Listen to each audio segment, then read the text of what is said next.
அவர் சரியா காப்பாத்துறாரு. பாவம் இன்னைக்கு ஓம் பார்த்தா என்ன ஆகும் தெரியல.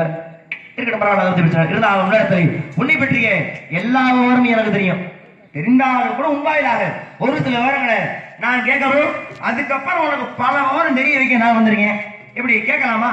முதல்ல ஆயக்கலைகள் அறிவத்தை நாட்களையும் ஏக உணர்வுக்கு நம்மை தூய உருப்பலிங்க போலாவால் என் உள்ளத்துள் இருப்படைக்கு வாரல் என்று போற்றக்கூடிய கலைமகளின் மைந்தராணி நீங்க அருமையான வாழ்த்து. கந்தனவன் பேரை சொல்லி காவலுக்கு வந்த வழி வாழ்த்தமா வாழ்த்தமா, நாரதரின் வாழ்த்தமா. வாழ்த்துனா வாழ்த்து, ஆனா என்ன பொருள் அப்படின்னு ஒரு விஷயம் இருக்கு. இருந்தாலும் நாரதர் அப்படின்னா சாதாரணப்பட்டவர் கிடையாது, பெரியவங்க. நீங்க செய்யறீங்க அப்படின்னா உங்க பாட்டை பெருமாள்ங்கிற மகாவிஷ்ணு செய்யற மாதிரியாம். ஏன்னா காக்கக்கூடிய கடமை யாருக்கு இருக்கு அப்படின்னா மகாவிஷ்ணுக்கு இருக்கு இல்லையா? அப்பேற்பட்ட நாரத மகர்ஷி நீங்க வந்திருக்கீங்க, எனக்கு ஒரு வாழ்த்து கொடுத்துருக்கீங்க. அதுக்கப்புறம் பேச்சுகள்ல பல வகை பேச்சு இருக்கு அப்படின்னு அருமையா சொன்னீங்க. தெரிஞ்ச பேச்சு இருக்கு, தெரியாத பேச்சு இருக்கு, தெரிஞ்சுக்கணும் அப்படின்ற பேச்சு இருக்கு, இவங்களுக்கு இது தெரியவே கூடாது அப்படின்ற பேசுற பேச்சு இருக்கு. இந்த வகையான பேச்சுல நீங்க என்ன வேணாலும் கேளுங்க, நான் தாராளமா பதில் சொல்றேன் அப்படின்னு தலக்கணத்தோட சொல்ல மாட்டேன் சாமி. ஏன்னா கற்றது கை மண்ணளவு கல்லாதது உலகளவு அப்படின்னு சொல்லுவாங்க. அது மாதிரி கலைவாணி ஆகப்பட்டவங்க அம்மாவே இன்னும் ஹயர் ஃபீவர் அப்படின்ற இடத்துல கத்துக்கிட்டு இருக்காளாம். அவ கத்து நமக்கு ஓதிக்கிட்டு இருக்கா, அவளே இப்பதான் கத்துக்கிட்டு இருக்கா. அப்ப எல்லாம் தெரிந்தவர்கள் உலகத்தில் யாருமே கிடையாது, எல்லா தெரியாதவர்களும் உலகத்துல யாருமே கிடையாது. நீங்க சொன்னீங்களே உன்னை பற்றி சகல விவரங்களும் எனக்கு தெரியும். அவங்க அண்ணன் போட்டிருந்தாரு, அவருடைய பாத்திரம் கதாபாத்திரம் ஒரு குதூகலமான பாத்திரம். ஏன்னா நகைச்சுவையாளர். அப்பேற்பட்ட குதூகலமான பாத்திரத்தை காப்பாத்திட்டு போறாரு. இன்னைக்கு உன் பாத்திரம் என்ன ஆகுது அப்படின்னு பாத்திரத்தை பத்தி பேசுறீங்க. பாத்திரத்தை பத்தி உங்களுக்கு என்ன தெரியும்? இல்ல நான் தாங்க இருக்கிறேன். பாத்திரத்தை பத்தி பேசுனீங்கன்னா உங்க கோத்திரத்தை எழுத்து அசிங்கப்படுத்தி போடுவேன், ஜாக்கிரதை. சரிங்களா? வள்ளினா அவங்க விட்டு கிள்ளிக்கிறேன்னு நினைச்சீங்களா? இல்ல நான் தான் கேட்கிறேன். வந்த உடனே வாய் பிடிச்சுதான் மாங்காய் உழிச்சுதான் பேசுறீங்க. பார்த்து பேசணும். எல்லாத்துக்கிட்டையும் எல்லாத்தையும் பேசக்கூடாது. அதே மாதிரி சமையறிந்து பேசணும், சமயம் அறிந்து பேசணும். சில சமயத்துல பேசாம இருந்து பழகணும். என்னைய பத்தி தான் உங்களுக்கு எல்லாமே தெரியுமே, அப்புறம் தெரிஞ்சுக்கிட்டீங்க என்கிட்ட கேட்கணும் அப்படின்னா உங்களுக்கு நம்மளுக்கு மண்டகணமா? இல்ல எல்லாம் தெரியும் அப்படின்ற அகந்தையா? என்னையால முடியும் அப்படின்னா இது தன்னம்பிக்கை, என்னையால மட்டும்தான் முடியும் அப்படின்னா இதுதான் அகந்தை, மண்டகணம். பார்த்து பேசுங்க. நாரதர் அங்க இருந்து வந்திருக்கீங்க, சின்ன பிள்ளை காட்டுக்குள்ள நிக்கிறேன், எனக்கெல்லாம் என்ன சாமி தெரிய போகுது? இல்ல என்னதான் நீங்க கேட்டாலும் தெரிஞ்ச வரைக்கும் தான் நான் பதில் சொல்லுவேன். தெரியல அப்படின்னா நாரத மகரிஷி நீங்களே சொல்லிட்டீங்க, தெரிஞ்ச வரைக்கும் நீ சொல்லு, தெரியல அப்படின்னா உனக்கு நிறைய தெரிய வைக்கணும் அப்படின்ற இடத்துக்கு நான் வந்திருக்கேன் அப்படின்னீங்க. அப்ப இந்த வார்த்தை சொன்னாலே உங்களுக்கு நிறைய மண்டகனம் இருக்குன்னு அர்த்தம். நீங்க இன்னும் அதை அடக்குற அளவுக்கு ஆளை பார்த்துட்டு பார்க்கல. இன்னைக்குதான் பாத்துருக்கீங்க, ரொம்ப நாள் ஆச்சுல. இப்படி நின்னுக்கிட்டு அப்படி பார்த்த காலமும் உண்டு, இப்ப நீங்க உங்களை இப்படி பாக்குற காலமும் உண்டு. அப்பெல்லாம் நீங்க பேசுவீங்கல்ல, பார்த்து பேசுங்க. யாராட்ட என்னென்ன பேசணும் அப்படின்ற வரமுறை இருக்கு, கேளுங்க. சின்ன பிள்ளை, உங்களை விட ரொம்ப ரொம்ப சின்ன பிள்ளை நானு. ஏதாவது தெரிஞ்ச வரைக்கும் சொல்றேன். தெரியல அப்படின்னா இன்னைக்கு பெரியவர், நடந்தது தெரியும், நடக்கிறது தெரியும், நடக்க இருக்கிறது தெரியும், முக்காலம் உணரக்கூடியவர் நீங்கள். 14 உலகம் போகக்கூடிய தன்மை பெற்றவர் நீங்க. 4 வேதம், 6 சாஸ்திரம், 18 புராணம், 28 ஆகமம், 32 தர்மம், 64 கலைகள், 96 தத்துவம், மகாபாரதம், ராமாயணம், இதிகாசங்கள், 1330 திருக்குறள் அனைத்துமே உங்களை வச்சு நடந்தது, உங்களை வச்சு தெரிஞ்சது. அப்பேற்பட்ட நாரத மகரிஷி என்கிட்ட கேட்குறீங்க அப்படின்னு நான் சொல்லணும் அப்படின்னா நான் புண்ணியம் பண்ணியிருக்கேன். இருந்தாலும் தெரிஞ்ச வரைக்கும் தான் சொல்லுவேன். தெரியல அப்படின்னா உங்ககிட்ட நான் நிறைய கேட்டு தெரிஞ்சுக்கிறேன். என்ன கேட்க போறீங்க? வாங்க. நல்ல பேச்சு. மேல இப்படி எல்லாம் நிறைய இந்த மாதிரிலாம் பேசணும். நிறைய படிச்சிருக்கோம், நிறைய படிச்சிருக்கீங்க போல. ஏன்னா நான் இந்த அனுபவத்தில் நிறைய பேர் செஞ்சிருக்கேன். சில பேர் பாடுவாங்க, பேச்சு வராது, பேசுவாங்க, பாட்டு வராது, பாடுவாங்க, பேசுவாங்க, ஆட்டம் வராது. ஆனா உண்மையிலேயே வள்ளியம்மா நல்ல பாட்டு, நல்ல பேச்சு, நல்ல மேடை பொருத்தம், இதெல்லாம் ஆண்டவன் கொடுத்துருக்கான். இதெல்லாம் கொடுத்த ஆண்டவன் உனக்கு இந்த புத்தி சுவாதி இருந்தவங்க கொடுக்க மாட்டேன் மத்தியா. அதை நினைக்கும் பொழுது கொஞ்சம் வருத்தமாட்டா இருக்கு. மனசுல பெரிய நக்கீர பேட்டி நினப்பு. நான் அந்த பேசுற பேச்சுல குத்தம். நான் என்ன சொல்றேனோ அதுக்கு தான் நீ பேசணும். நான் வெள்ளக்காக்கா, நான் நில்லுனா நிக்கணும், பெய்யனா பெய்யணும். அதான் ஓந்தல் எடுத்து பெரிய ஆளான்னு கேட்கிற. என்னைய பெரிய ஆளுக்கு நீ என்ன பெரிய ஆளுன்னு கேட்கிற? விட்டாரு தெரியுமா, புடிச்ச தெரியுமானங்களா? கோழி முட்டைக்கு செறிமுறை சொல்ல தெரியுமானங்களா? இல்ல புளியம் கொட்டைக்கு செறிமுறை சொல்ல தெரியுமானங்களா? வந்தியா? நான் கேட்கிறேன், நான் என்ன மண்டகணம்ன்ற? ஆமா, எனக்கு மண்டகணம், திமிரு, ஆணவா எல்லாம் இருக்கு. நீ என்ன பண்ண போற? ஒண்ணும் பண்ண முடியாதுனால புள்ள பூச்சி. நீ எல்லாம் உனக்கெல்லாம் புள்ள பூச்சிக்கெல்லாம் கொடுக்க முளைக்க நினைக்குதுன்னு கேட்கிறேன்.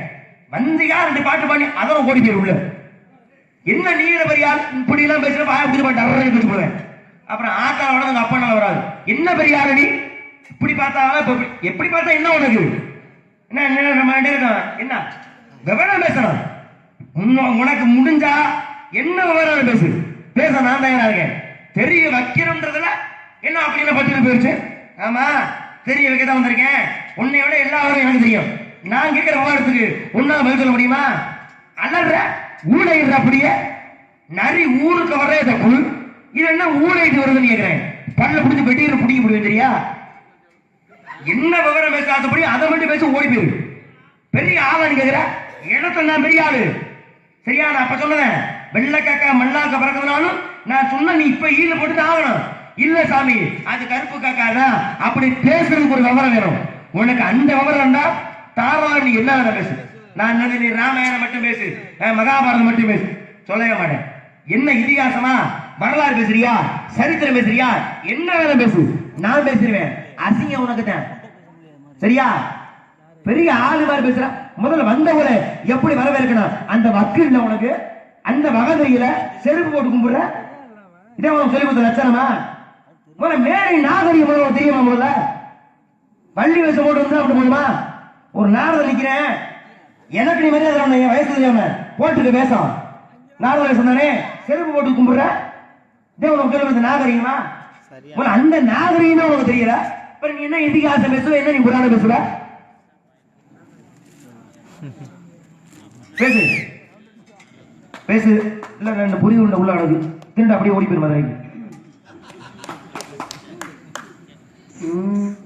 எவ்வளவு காசு கொடுத்து கொடுத்து இருந்தாரு.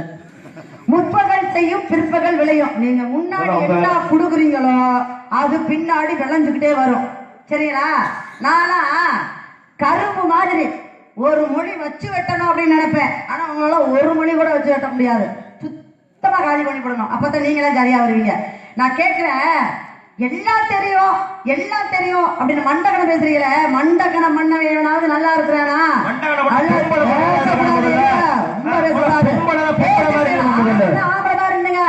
நாரதர் வேஷத்தினுடைய தன்மை தெரியுதா? மத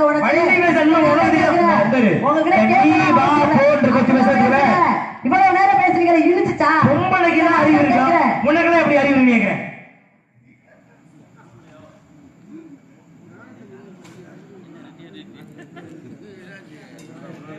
நாரதர்னா உங்களுக்கு புத்தி இருக்கும். நீங்க எல்லாம் புத்திய ஒத்தி வச்சுக்கிட்டு வர்றீங்களே உங்களுக்கு எல்லாம் இருக்குமா? என்ன கேக்குறீங்களே?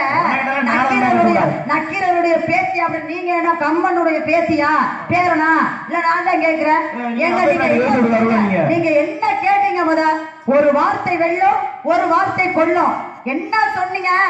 வரும்போதே ஒரு சின்ன பிள்ளை எனக்கு என்ன சொல்லி வாழ்த்தணும் என்ன சொல்லணும் அப்படின்ற தன்மை தெரியணும் சரிங்களா? அதை விட்டுவிட்டு உனக்கு எல்லாமே எனக்கு எல்லாமே தெரியும் எனக்கு எல்லாம் தெரியும் சொல்லுங்க. உங்களுக்கு என்ன தெரியும்? என்ன தப்பு? நான் கேட்கிறேன் என்ன தெரியுங்க? எனக்கு உனக்கு தெரியாது. கேட்கிறேன் உங்களுக்கு என்ன உனக்கு வாழ்த்து கொடுத்தேன். என் வாழ்த்து உனக்கு என்ன தப்பு? என்ன வாழ்த்து கொடுத்தீங்க? என்ன வாழ்த்து? எல்லாரும் கவனிச்சுக்கிட்டு தானே இருக்கீங்க. எல்லாரும் கவனிச்சுக்கிட்டு தானே இருக்கீங்க. கை தட்டினவங்க எல்லாம் கவனிச்சுக்கிட்டு தானே இருக்கீங்க. எனக்கு என்ன வாழ்த்து கொடுத்தீங்க? கந்தனவன் பேரை சொல்லி காவலுக்கு வந்த வள்ளி வாழ்த்தம்மா வாழ்த்தம்மா நாரதனின் வாழ்த்தம்மா மக்கள் மனம் போற்றும் இந்த நாரதனின் வாழ்த்து. வாழ்த்து சரி, வாழ்த்துக்கு உள்ள அர்த்தம் என்ன கேட்டார். உங்க அப்பனுக்கு ஒரு காலத்துல இப்படிதான் மண்டகனா இருந்துச்சு. 33 தேவர்கள் 46 ரிஷிமார்களும் தினந்தோறும் கைலை மலைக்கு போய் சிவனை வழிபடிட்டு வரணும். சிவன் இட்ட கட்டளைப்படி அன்னன்னைக்கு நடத்தணும். இதுதான் கால கணக்கு. எல்லாரும் போனாங்க. கீழே சின்ன பிள்ளை என்ன ஆட்ட நான் வணங்கக்கூடிய முருக கடவுள் விளையாண்டுட்டு இருந்தா பார்த்தாரு இவங்க அப்பா மண்டகனா. இதெல்லாம் சின்ன பிள்ளை இத போய் நம்ம பேசாம கதையை மட்டும் கிடையாது. கதையத்தான் சொல்றேன். நீங்க மூலிகை காட்டி மூக்க தடவுனா அதுக்கு நான் ஒண்ணும் பொறுப்பு இல்லை சரிங்களா? பொடி பையன் இவனுக்கெல்லாம் மதிப்பு என்னையா கொடுக்கணும்? இவங்க இந்த சின்ன பையன் அப்பா கை அந்த பக்கம் பையன் பொடி பையன் வருது. இயல் இசை நாடகம் உங்ககிட்ட தானே கதை சொல்றேன். நடிக்கிறீங்களோ? இப்படிதானே நடிக்கணும். இப்படிதானே சொல்லணும். வேணா சில கை கால நீட்டாம பேசுவான் அப்படிங்க. நான் வேணா இப்படியே வேணா நின்று பேசி கதை சொல்றேன். உயிர் இல்லாத பொம்மை இருக்குல்ல அப்ப இந்த சின்ன குழந்தைக்கு நம்ம மரியாதை கொடுக்கணுமா, இவங்க அப்பனே போதும் அப்படின்னு சொல்லி மேல போய் சிவனை தரிசிச்சுட்டு வர்றா. அப்ப முருகக்கடவுள் கேட்டாரு, பிரம்மரே கொஞ்சம் நின்னுங்க, எங்க போயிட்டு வர்றீங்க அப்படின்னு. உங்களுடைய தந்தைய சந்திச்சுட்டு வர்றியா, அவர் கிட்ட கட்டளைகளை எல்லாத்தையும் கேட்டுட்டு வர்றேன் அப்படின்னு. எங்க அப்பாவை பாத்தீங்க, சரி என்னைய பார்த்து பார்க்காம போறீங்களே, நான் சின்ன பிள்ளைங்க தானே அப்படின்னு கேட்டார். அப்படியெல்லாம் ஒண்ணு இல்ல முருகா அப்படின்னு. சரி, என் தந்தை உங்களுக்கு என்ன கட்டளை கொடுத்திருக்காரு, படைக்கும் தொழிலை கொடுத்திருக்கார், என்ன வச்சு படைக்கிறீங்க, ஒரு மண்ணை ஒரு பானை செய்யறோம், இந்த பானைக்கு என்ன செய்யணும், என்ன கொண்டு செய்யணும் அப்படின்னா மண் எடுக்கணும். அது எல்லா மண்ணிலையும் செய்ய முடியுமா, களிமண் எடுக்கணும், அதுக்கு எவ்வளவு தண்ணி ஊற்றணும், என்ன பதம் செய்யணும், எப்படி பிடிக்கணும், எவ்வளவு நேரம் ஊற வைக்கணும் அப்படின்ற ஒரு கால கணக்கு இருக்கு இல்லையா. அது மாதிரி படைக்கிறீங்க, சரி என்ன கொண்டு படைக்கிறீங்க அப்படின்னு கேட்டார். அப்பதான் பிரம்மன் சொன்னார், ஓம் என்னும் பிரணவ பொருளை வச்சு படைக்கிறேன். அப்ப ஓம் என்னும் பிரணவ பொருள்னா என்ன அப்படின்னு கேட்டார். ஓம் என்னும் பிரணவ பொருள்னா அதுக்கு உள்ள அர்த்தம் என்ன அப்படின்னா அகாரம் உகாரம் மகாரம் நாதம் விந்து சக்தினார். சரி, ஓம் என்ன பிரணவ பொருளுக்கு அகாரம் உகாரம் மகாரம்னு சொல்றீங்க, அப்ப அந்த அகாரம் உகாரம் மகாரத்துக்கு என்னையா விளக்கம்னு கேட்டா. அப்பதான் வெட்கி தலை குனிந்தார் பிரம்மண தேவனாகப்பட்டவன். தெரியல. அப்ப கேட்டாரு, நீ எல்லாம் இவ்வளவு பெரிய ஆள் வளர்ந்தா போதுமா, அது வளர வேணாம், அறிவு வளர வேணாம்.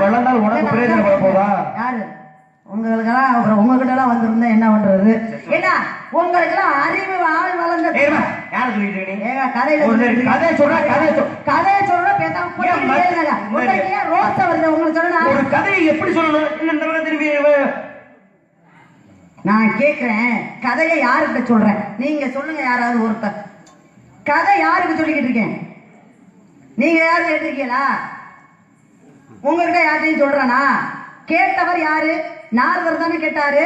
அப்ப கேட்கிறவங்களுக்கு தானே, தாகம் எடுக்கிறவங்களுக்கு தானே தண்ணி குடிக்க முடியும், பசி எடுக்கிறவங்களுக்கு தானே உணவு கொடுக்க முடியும், நோய் பிடிச்சவங்களுக்கு தானே மருந்து, கேட்டவங்களுக்கு தான் கதை சொல்லணும். தூங்குறாள் எழுப்ப விடலாம், ஏன்னா உண்மையில தூங்குறான், நடிக்கிறாள் எழுப்ப முடியுமா, போங்க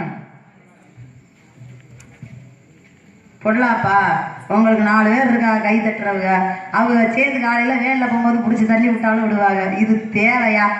சரி, அப்ப பிரம்மனை கேட்கும் போது பிரம்மன் வெட்டி தலை குஞ்சா தெரியல அப்படின்னா இந்த பொருளுக்கு உனக்கு விளக்கம் தெரியல, நீ எல்லாம் படைச்சு என்ன படம் போற அப்படின்னு சொல்லி அன்னைக்கு கொட்டி சிறையில அடிச்சு உங்க அப்பாவோட மண்டகத்தை அடக்குனார். யாரு, சின்ன பிள்ளை.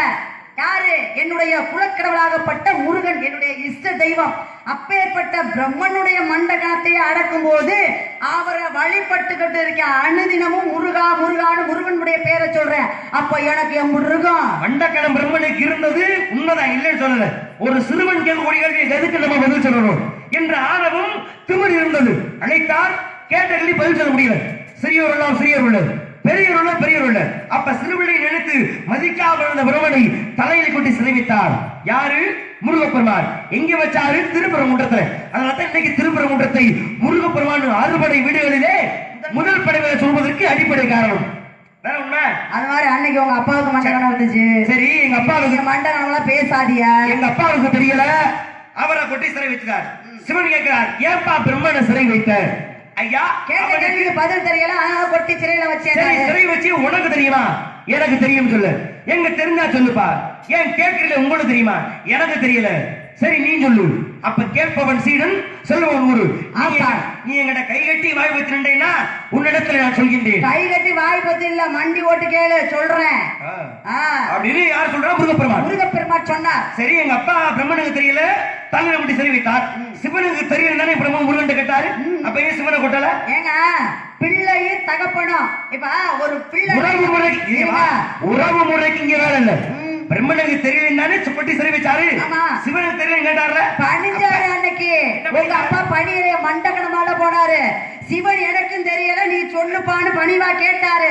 உங்க அப்பா கேட்கலையா, மண்டகணமா இருந்ததுனால கொட்டி அங்க வச்சாரு. குமுருக்காகத்தான் கொடுத்தாருன்ற. ஆமா, தெரியலன்றதுக்காக குமுருக்காகத்தான் கொட்டி வச்சாரு. அப்ப நீ சொல்ற அடிப்படை விஷயம் மண்டகணம் மட்டும் தான் சொல்ற. மண்டகணம் பண்ணாதீங்க. வாழ்த்துல நீ குறை சொன்ன, வாழ்த்துனா என்ன வாழ்த்து?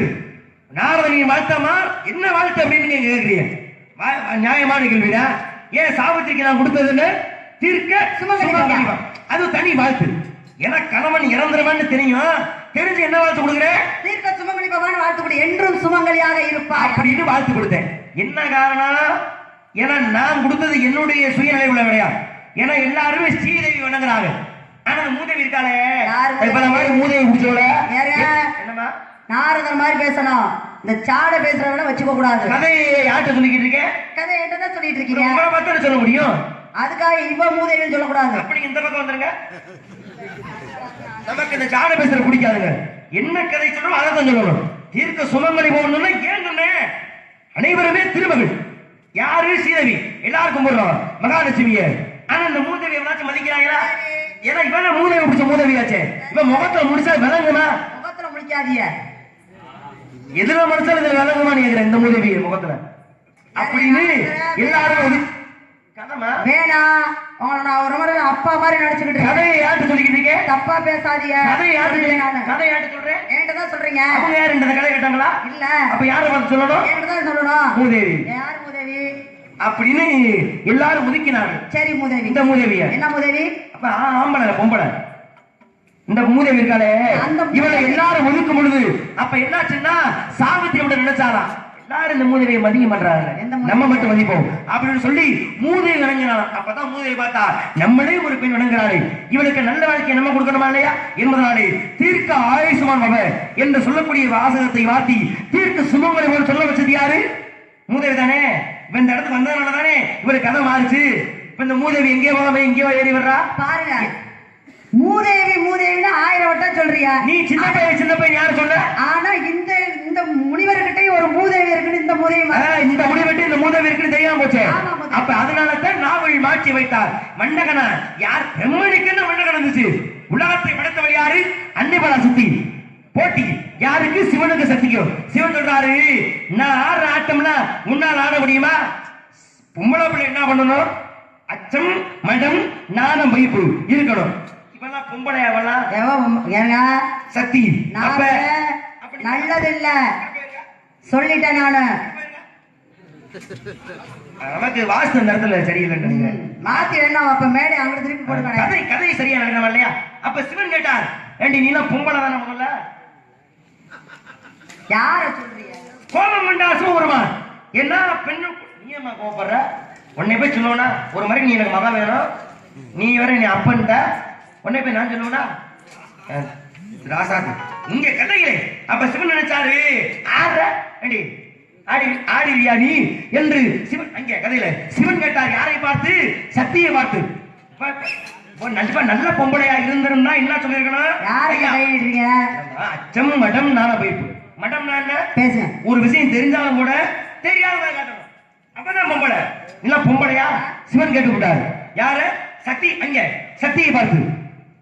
ஏன்னா அவன் ஆணவத்தில் ஆடுறாரு. ஆணவத்தில் ஆடுற நீ அப்படின்னு சிவன் சொல்லு. அப்பதான் சிவன் பார்த்தா நான் ஆட அங்க கதையில நான் ஆடுற எல்லா ஆட்டத்தையும் நீயும் ஆடணும். சிவன் ஆடினாரு. ஆடக்கூடிய எல்லா ஆட்டத்தையும் இவன் ஆடுனா. சிவன் ஆடும் பொழுது சித்திரம் வரைந்தார். இவன் ஆடும் பொழுது அது விசித்திரமா போச்சு. அப்ப இவன் சித்திர கூப்பிட்டு அவன் விசித்திரம் மாறினாங்களா? சிவன் பார்த்தாரு இவன் மண்டல தண்ணிக்கு அடக்கியாகும் முடிவு பண்ணி சிவன் அங்கே கதையில் என்ன பண்ணார்? தன்னுடைய வலது காலை ஊன்றி இடது காலை தூக்கி ஆடினார். ஆம்பளை காலை தூக்கி ஆடலாம், பொம்பளை பண்ண முடியுமா? அப்பதான் யாரு காலில் யார் விழுந்தா? சக்தி சிவன் காலில் விழுந்து தன் தோல்வியை வச்சுக் கொண்டார். அப்ப மண்டகனை யார் இருந்துச்சு? பிரம்மை. எங்க அப்பனுக்கு மண்டகன் ஆத்தா அடியே அந்த ஆத்தா அன்னைபரா சக்திக்கு இருந்துச்சு மண்டகனம்.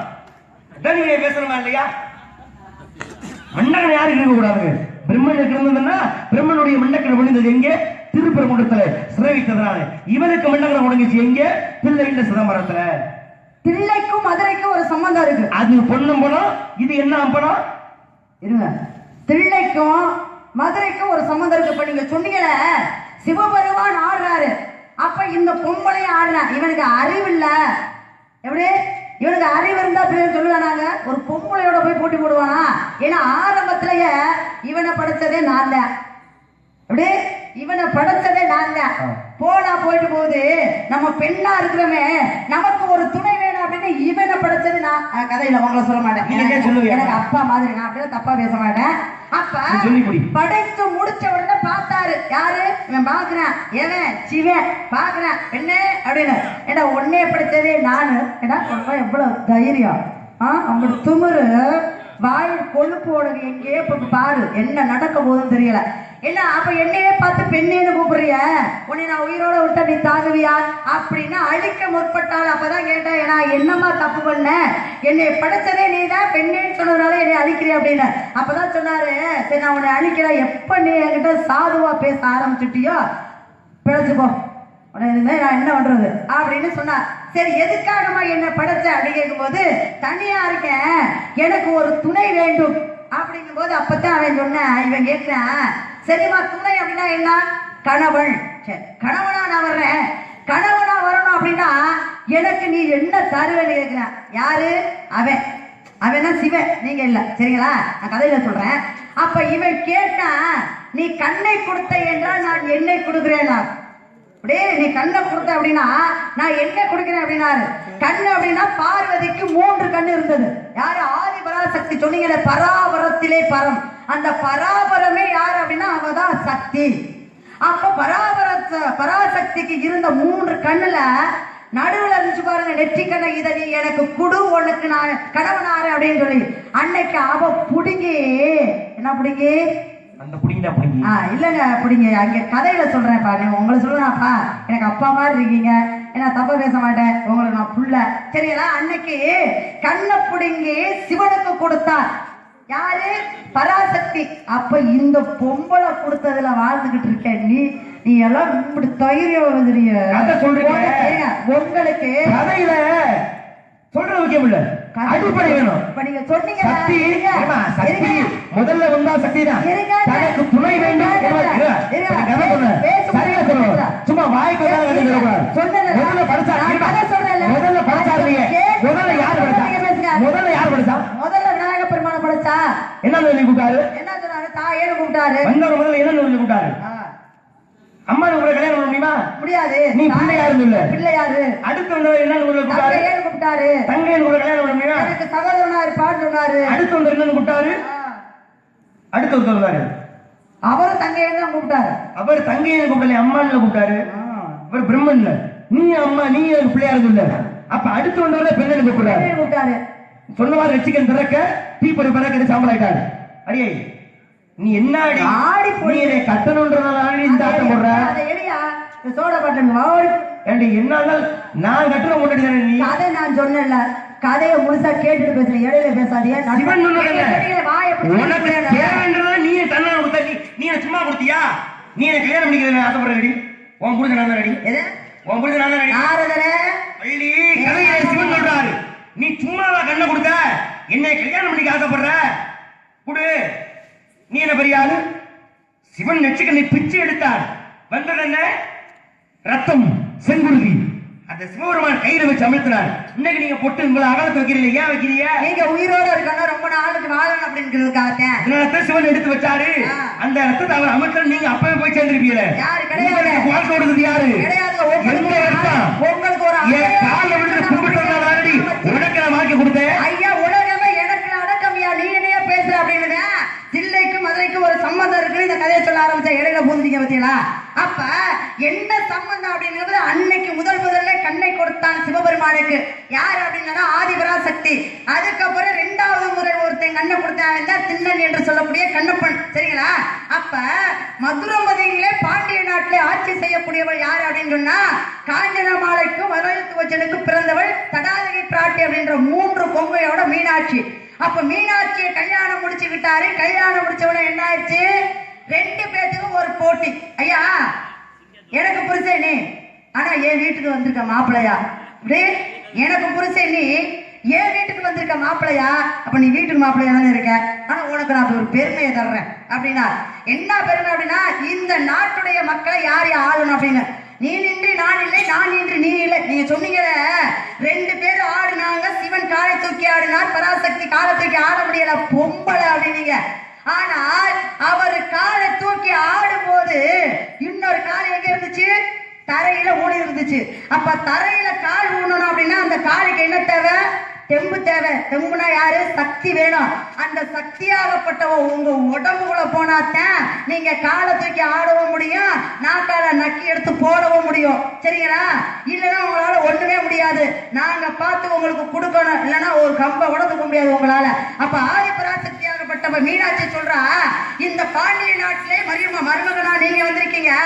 இந்த ஊர்ல நான் எல்லா மக்களுக்கும் ஆசீர்வாதத்தை தர்றேன். அப்ப வலது காலை ஊனி இடது காலை தூக்குனா யாரு சொல்றாங்க? அர்த்த நாரீஸ்வரர் 2 பேரும், நீ இல்லாம நான் இல்ல, நான் இல்லாம நீ இல்ல அப்படின்னு சொல்லி பாதி பாதி உடம்பாக இருந்தார். அப்ப மதுரமதியில இடது பக்கம் கொடுப்பவ யாரு? வலது பக்கம் தானே மனைவிக்கு கொடுப்பாங்க.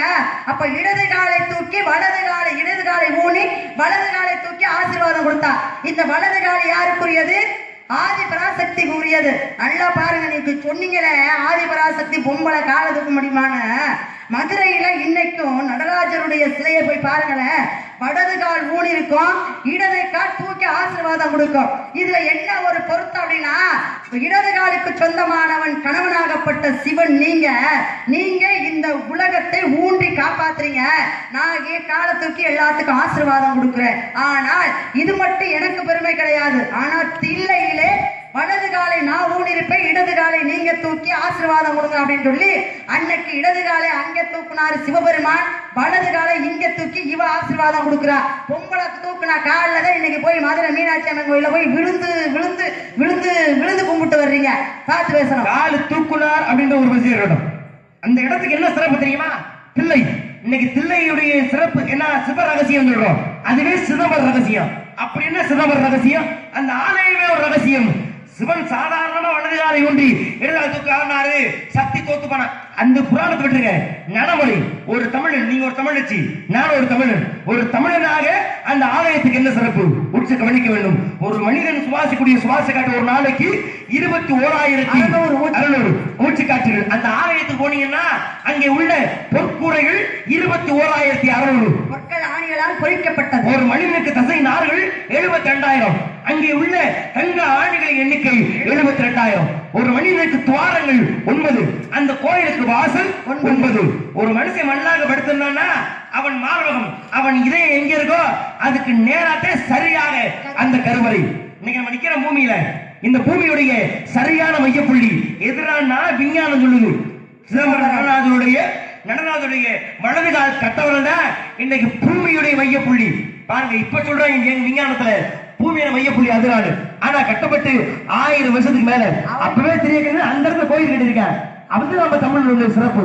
சொன்னீங்க வலது காலை உள்ள இடது கால தூக்குனது பொன்னம்பலம் தில்லை, இடது காலத்துக்கு யாருனது இங்கே? அது மதுரை எம்பதி. எல்லா ஆலயத்திலுமே ஆண்டவத்தை தான் சொல்லுவோம். காசி விஸ்வநாதர், தில்லை நடராஜர் அப்படின்ற அந்த வாசகத்தை மாத்தி முதல் முறையாக பெண்ணுக்கு பிறகு கொடுத்து எங்கயா போனீங்கன்னா ஐயா மதுரை மீனாட்சி. ஏன் சொக்கநாதர் இருக்கார்ல, சொல்றது இல்ல, என்ன சொல்றோம்? மதுரை மீனாட்சி அம்மன் ஆலயத்துக்கு போறோம். ஒரு பெண் தெய்வத்துக்கு முதலில் பிறவை கொடுத்து உருவாக்கப்பட்ட ஆலயம் அது எது அப்படின்னா அது மதுரை மீனாட்சி அம்மன் ஆலயம். சிறப்பு மீனாட்சிக்கு. ஆனால் மீனாட்சியுடைய கல்யாணம் நடக்கும் பொழுது மீனாட்சி ஒருத்தர் வாக்கு கொடுத்தாரு.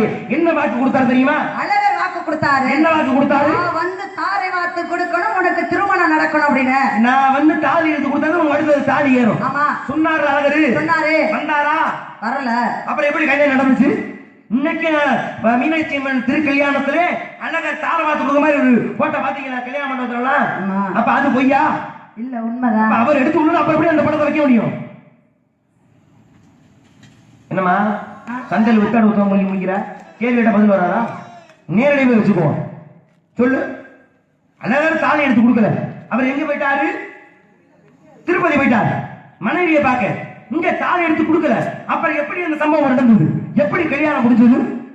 மதுரையை பத்தி நான் பேசல, நீ தான் பேசுற. சொல்லு. ஏங்க நீங்க ஆண் கால தூக்க முடியும், பொம்பளை கால தூக்க முடியுமா அப்படிங்கிறதுக்காக அந்த கதையை சொன்னேன். அதுக்காக நீங்க அந்த கதையை கேட்பீங்க. எனக்கு என்ன தெரியும்? படிச்சிருக்கீங்க, படிக்கதானே பேசுற. படிச்சா பதில் சொல்லு. ஏன்னா 3 கொங்கையோட பிறந்தால் தடாலகி பிராட்டி அப்படின்ற பேரோட எல்லா நாட்டுக்கு போனா எல்லாத்தையும் அடிச்சு அடிமைப்படுத்தி எல்லாத்தையும் கப்பம் கட்டி வாங்கிட்டு வந்தான். கப்பத்தை வாங்கிட்டு வந்து பேரும் புகழும் பெற்றார். கடைசியில மிச்சம் இருந்தது யாரு அப்படின்னு சொன்னா தில்லையிலே வாழக்கூடிய சிவபெருமானாக தான் கையிலே வாழக்கூடிய.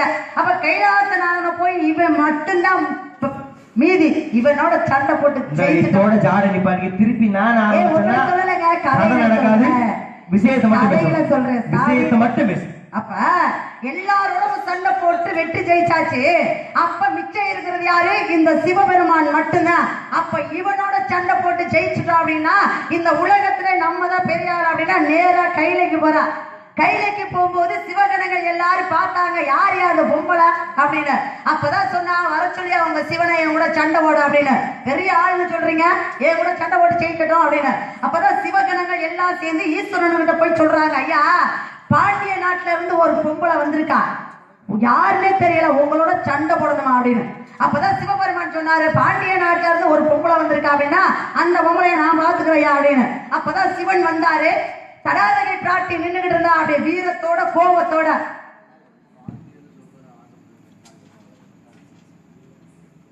ஏன்னா அப்ப கோபத்தோட வேகத்தோட நின்றுகிட்டு இருக்கா, சண்டை போடணும் அப்படின்னு. அங்க இருந்து சிவன் வந்தாரு, தடாதகை பிராட்டிக்கு முன்னாடி நின்றாரு. அப்படி ஏறிட்டு முகத்தை பார்த்தார். சிவனுடைய முகத்தை பார்த்தால் சிவனுடைய கண்களாகப்பட்டதாவே ஈர்க்கக்கூடிய தன்மை பெற்றது. ஒரு கொங்கை மறைந்தது. 3 மார்பகத்தோட பிறந்த பெண்ணு யார் அப்படின்னா அவதான் தடாதகை பிராட்டி. அப்ப சிவனுடைய பார்வைப்பட்டது, ஒரு கொங்கை மறைஞ்சிச்சு. ஒரு கொங்கை மறைஞ்ச உடனே வெக்கப்பட்டுட்டா. சண்டைக்கு போனவளுக்கு வெக்க வந்துருச்சு, காதல் வந்துருச்சு. அப்ப காதலிச்ச சொக்கநாதனே கல்யாணம் முடிச்சுக்கணும் அண்ணன்கிட்ட வந்து சொல்றா, தந்தை கிட்டே தாயிட்டையும் சொல்றா, கவலைப்படாதவா, நீ காதலிச்ச சொக்கநாதனையே சிவனையே கல்யாணம் முடிச்சு தர, அது என்னுடைய தலைமையில நான் தார வாத்து கொடுக்குறேன்னு வாக்கு கொடுத்தாச்சு. வாக்கு கொடுத்தாச்சு. கல்யாணம் எல்லாம் ஏக தடவுல நடந்துகிட்டு இருக்கு. அப்ப கல்யாண ஏற்பாடு செஞ்சு முகூர்த்த நேரம் வரப்போகுது. பார்த்துக்கிட்டே இருக்கா, வழிய வழிய யாரு அண்ணன் வருவாரு, வந்து தாரவாத்து கொடுப்பாரு, நம்ம கழுத்துல நம்ம காதலிச்ச இந்த சிவபெருமான் தாலி கட்டுவார் அப்படின்னு. அப்ப அழகர் வரவே இல்லை. முகூர்த்த நேரம் தவற போகுது. இவன் முகத்தை பார்த்தாரு சொக்கநாத பெருமான். அண்ணன் வரல அப்படின்னா இவன் நம்மள கல்யாணம் பண்ணிக்க மாட்டாளே, அவர் வாக்கு கொடுத்திருக்காரு. அப்ப அண்ணன் வந்து தாரவத்தத்துல இவ கல்யாணம் பண்ணிக்குவா, ஆனா கல்யாணம் நடக்கணுமே அப்படின்னு என்ன பண்ணினார் அப்படின்னா சொக்கநாதர் அவரே அழகராக உருமாறினார். அவரே அழகராக உருவெடுத்தார். அழகராக உருவெடுத்து வந்தார். மீனாட்சி முன்னாடி நின்றார். அண்ணன் வந்துட்டார்ன்ற சந்தோஷத்துல இருந்தார். அப்ப மணவரையில சொக்கநாதரும் மீனாட்சியும் உட்கார இந்த அழகராக மாறி வந்த சொக்கநாதரே தாரை வார்த்து அவரே திருமணம் முடிச்சுக்கிட்டார். கடைசி வரைக்கும் அழகர் வரல. அப்ப சொக்கநாதரும் புருஷனும் அவர்தான், அண்ணனும் அவர்தான், இப்படி புருஷனும் அவர்தான், அண்ணனும் அவர்தான். சொக்கநாதன் அழகனாக மாறி இங்க தாரை வார்த்து திருமணம் செஞ்சுக்கிட்டாங்க. இப்ப ஒரு உருவம் போல இன்னொரு உருவம் இருந்தா அப்படின்னா பாரியா அப்படியே அச்சு வார்த்தாப்புல இவங்க மாறியே இருக்காங்க அப்படின்னு சொல்லுவான். ஒருத்த மாறி இன்னொருத்த இருந்தா அச்சு வார்த்தாப்புல அப்படியே இருக்காங்க அப்படின்னு சொல்லுவான். ஆனால் அதே போல உருவம் மாறினா என்ன சொல்லுவான்? பாரியா கள்ளத்தனம் பண்ணின களவாணி பையன் என்ன சொல்லுவாங்க? உங்களை சொல்ல சாமி, கதையில சொல்றேன். கள்ளத்தனம் பண்ணிட்டான் களவாணி பைய. அப்ப இந்த சொக்கநாதன் தான் கள்ளனாக உருமாறி அழகராக வந்தார். அப்படின்றதுனாலதான் இன்னைக்கு சொக்கநாதர் மீனாட்சி கழுத்திலே தாலி கட்டினார்.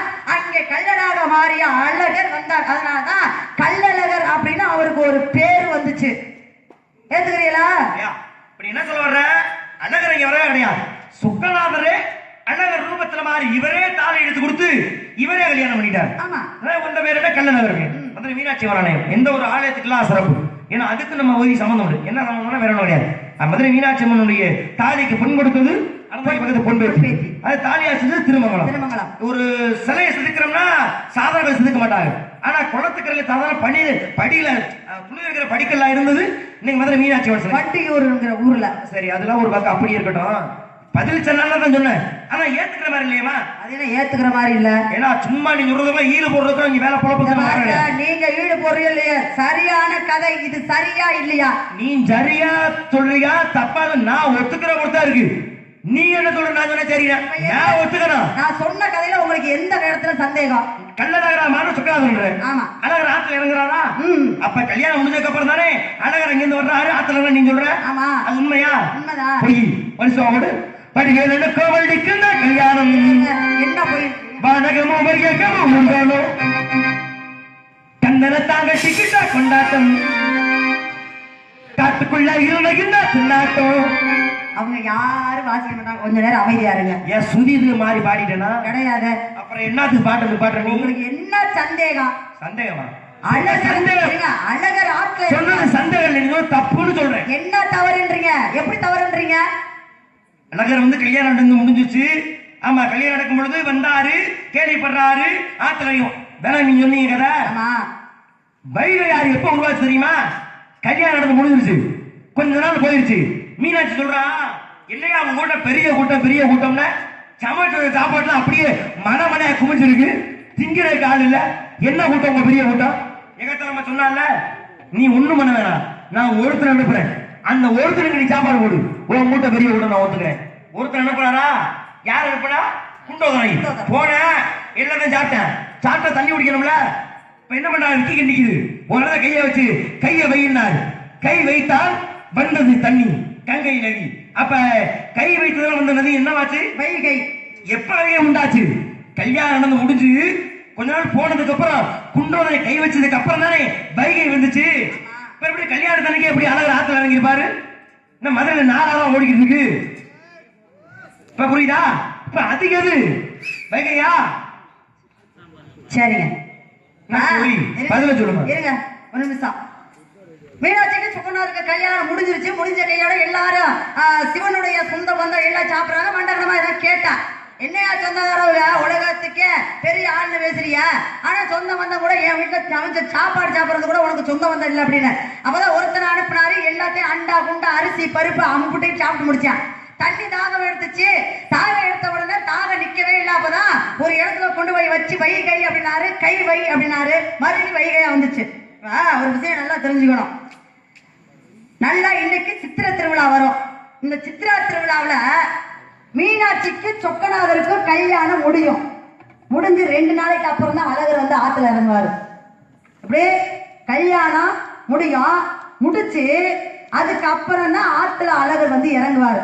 ஓ, நீங்க கேட்டீங்களே, ஆத்துல வந்து அழகர் இறங்கினாரு கல்யாணம் போது அப்படின்னு. ஒரு விஷயம் நல்லா கேட்கணும். குண்டோதன தாகம் ஏற்பட்டுச்சு. ஏன் இவர் வர முடியல, அழகர் ஏன் வர முடியல அப்படின்னா, நான் ஏற்கனவே சொன்ன பாத்தீங்களா, அழகருக்கு அந்த மதுபானம் குடிக்கிற பழக்கம் இருக்கும். கள்ளு குடிக்கிற பழக்கம் இருக்கும்போது கொஞ்சம் திருட்டு புத்தி இருக்கும்.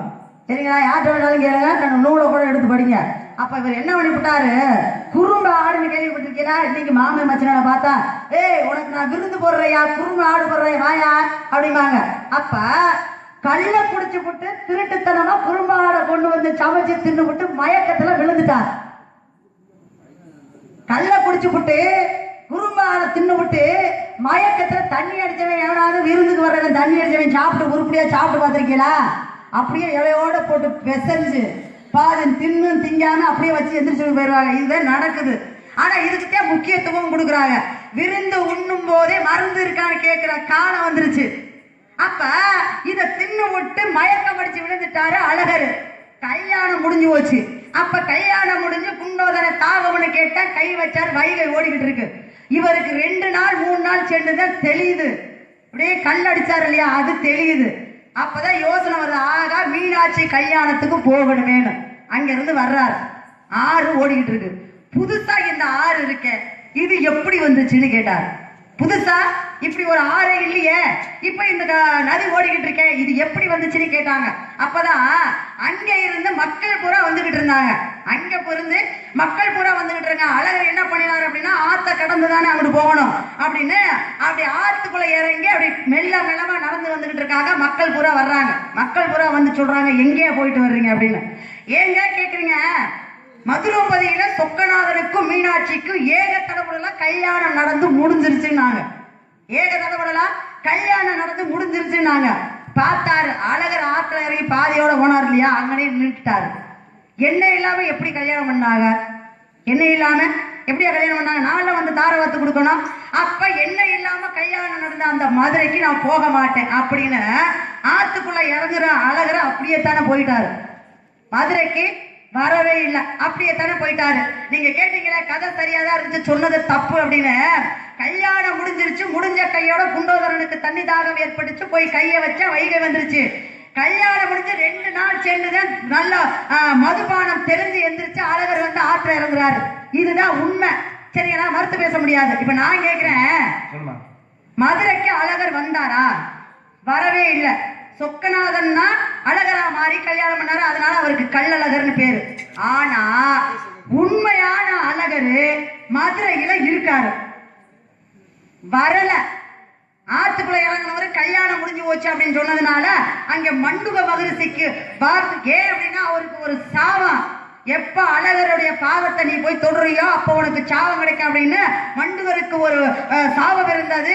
இவர் பாதம் பட்டவன அவருக்கு தவக்கலையா இருந்தவர் உருமாறினார். இதனால இறங்கி இந்த செய்தியை கேட்டவன மதுரைக்கு வரல, அப்படியே ஆத்துக்குள்ள இறங்கின அழகர் வந்துட்டார். ஆனால் மதுரையில அழகர் இருக்கார். எங்க இருக்காரு? கல்யாணம் நடக்கும் பொழுதே அழகர் வந்தாரு. ஆறு வழிபடுத்து சொல்லக்கூடிய அந்த விவரங்களை மாற்றி பரவாயில்ல அவரு அதை சாப்பிட்டாரு, இதை மயங்கி கிடந்தார். காலப்பக்கில் மறி வந்து அங்க கூட ஒரு கதை இருக்கு. சரி அதெல்லாம் மறுத்து பேச இது நேரம் இல்லை, முடி நின்று விடுவியா விட மாட்டியாரு. அதனால அதையால அவை பாடி வர நேரம் இருக்கா இல்லையா? இவன் சுருக்கம் நான் என்ன சொல்றேன்னா, அந்த பகலும் இந்த அவத்தை விடுத்து பகலும் விடுத்து ஒரே விஷயம் உன்னை கொண்டு விட்டு போவேன். ஒரு பாட்டு பாட வரையா? உங்களை கொண்டுகிட்டு நான் போவேன். என்கிட்ட இத்தனை விஷயங்கள் கேட்டீங்க, நான் ஒரே ஒரு விஷயத்தை கேட்டிருக்கேன். கேட்டுட்டேன் ஒரே விஷயம். மதுரைக்கு அழகர் வரல, சொக்கநாதர் மாறி கல்யாணம் முடிச்சுக்கிட்டாரு. வந்த அழகர் இறங்கி அப்படியே போயிட்டாரு. ஆனா மதுரையில அழகர் இருக்காரு. அழகர் வந்த உண்மையான அழகர் வந்தவரு இறங்கி போயிட்டாரு, அல்லது கள்ள அழகர் சொல்றோம். ஆனா உண்மையான அழகர் அங்கேதான் இருக்காரு. இப்படி வந்ததால சுருக்கமா சொல்றேன், முடிஞ்சா புடிச்சுங்க. காரணம் என்ன அப்படின்னா, வல்லபதேவ பாண்டியனுக்கு ஒரு சந்தேகம், உலகத்திலே சிறந்த மரம் எது? அந்த மதம் கண்டுபிடிக்கிறதுக்காக ஒரு பொருட்களையை கட்டி தொங்க விட்டுட்டான். எந்த மதத்தின் சிறப்புகளை பாடும் பொழுது பொற்களியை அருந்து விழுகுதோ அதுதான் நான் சிறந்த மதம் அப்படி கட்டி தொங்க விட்டுட்டான். பல மதத்தை சார்ந்தவர்கள் பாட்டு பாடுறாங்க, பொற்களி அருந்து விடுதல. சைவ மதத்தை பாடுறாங்க, அருந்து விடுதல. சமண மதம் அருந்து விடுதல, பௌத்த மதம் அருந்து விடுதல. அப்பதான் 12 ஆழ்வார்களே பெரிய ஆழ்வார் வந்தாரு, பாடினாரு, பொற்களி அருந்து விழுந்தது. அந்த பொற்களி அருந்து விழுந்த உடனேயே காட்சி கொடுத்தார் கருட வாகனத்தில் மகாவிஷ்ணு. யாரு? உண்மையான அழகர். அப்படி காட்சி கொடுத்த உடனேயே நான் கண்ட இந்த காட்சியை மதுரை மக்களும் காண வேண்டும் கேட்ட வரத்தினாலதான் இன்னைக்கு மதுரை பெரியார் நிலையம் போயிருக்கீங்களா? அது பக்கத்திலேயே அழகர் இருக்காரு. கூடல் நகர் இருக்கிறதுனால கூடல் அழகர்னு சொல்றோம். கள்ளழகர் பொய்யான அழகர், கூடல் அழகர் தான் உண்மையான அழகர். போதுமா? சுருக்கமா இப்ப சொல்லலாமா? ஆனா உங்களெல்லாம் வச்சுக்கிட்டு எதையும் அவசை நீ விடுத்து அவசை நீ விடுத்து அவனை